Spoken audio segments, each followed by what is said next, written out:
Күнделік уақытың қалай өтсе, өмірің солай өтеді.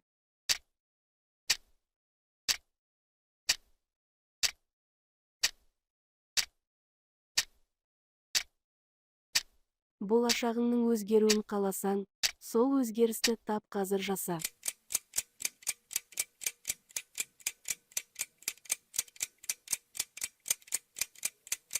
Егер бақытты өмір сүргіңіз келсе, адамдар мен нәрселерге емес, мақсатқа тәуелді болыңыз.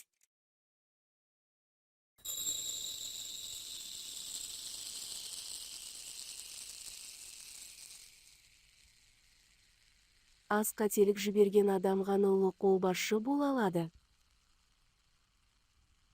Өзгенің емес, өзіңнің мақсатына жет. Екінші болма.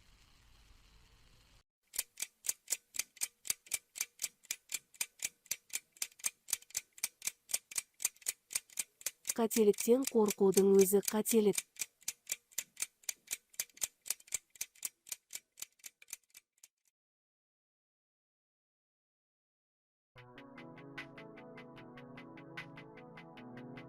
Өз-өзіңді жеңу, жеңістердің жеңісі.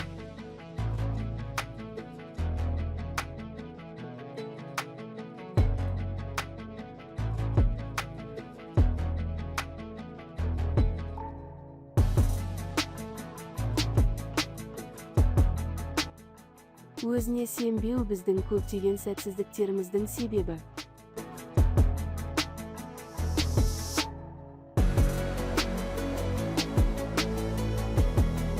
Армансыз адам қанатсыз құспен тең, сол үшін арманда тек алға тоқтама.